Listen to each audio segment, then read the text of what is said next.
Saludos, soy Miguel Ángel Bracho Medina, cursante de la especialización en Derechos Humanos de la Universidad Nacional Abierta, y en esta oportunidad voy a hablarles un poco sobre lo que es los fundamentos de la educación a distancia.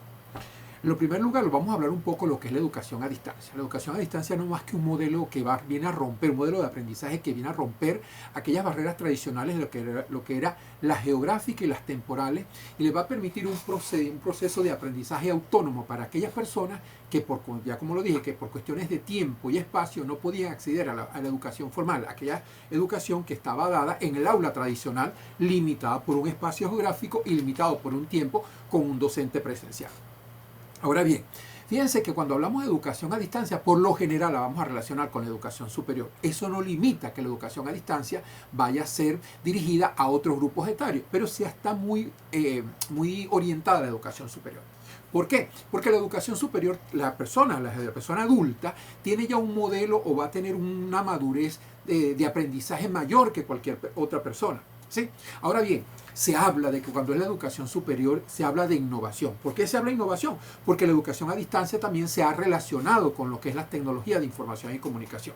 Es decir, que en un mundo tan cambiante como es el actual, la educación a distancia va a ir más allá de lo tradicional, basándose en ello, tal como lo dije, en las tecnologías de información y comunicación, teniendo en cuenta que ese aprendizaje en la educación a distancia es un aprendizaje individualizado, donde va a estar muy a mano con lo que es las características personales de cada individuo.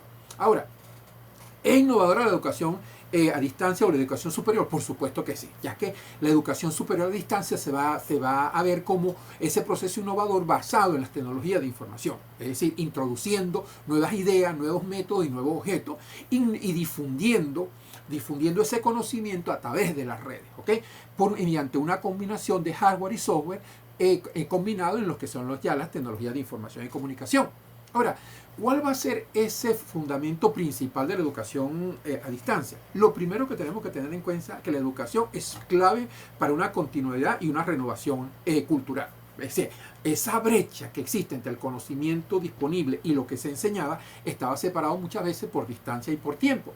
Ahora, ese conocimiento que va a adquirir la persona adulta va a ser un proceso continuo, siempre centrado en lo que es el aprendizaje y adaptable a las condiciones personales de cada individuo, priorizando en todo momento esa capacidad creativa y crítica del estudiante, el cual se va a ver reflejado en un estudio independiente. ¿Ok? Aun cuando esté mediado por docentes que no necesariamente están cercanos a él, va a generar dentro del estudiante un modelo muy particular a la hora del aprendizaje. Ahora, vamos a hablar en todo tiempo de que es una expansión del modelo educativo, mezclándose dos fundamentos principales, como es incrementar y diversificar el acceso a las oportunidades educativas mediante estrategias innovadoras, como es la educación mediante tecnología de información, utilizando los medios tradicionales, que pueden ser radio, que pueden ser la televisión, tal como vimos cuando la pandemia, que fue una situación que nos agarró de sorpresa, y en aquellas instituciones que no estaban preparados con plataformas educativas, para ese momento tuvieron que recurrir a los medios tradicionales, como era la radio, como era la televisión, porque el proceso de educación no se podía abandonar aun cuando esa situación que estaba presente. Es decir, la educación estuvo siempre presente. Ahora, fíjense una cosa.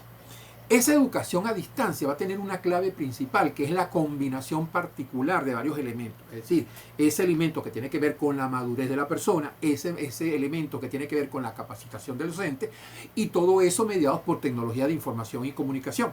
Ahora, ¿cuál va a ser esa diferencia que se pudiera establecer entre la educación tradicional y la educación presencial? Que no va a haber una contigüidad entre profesor y estudiante.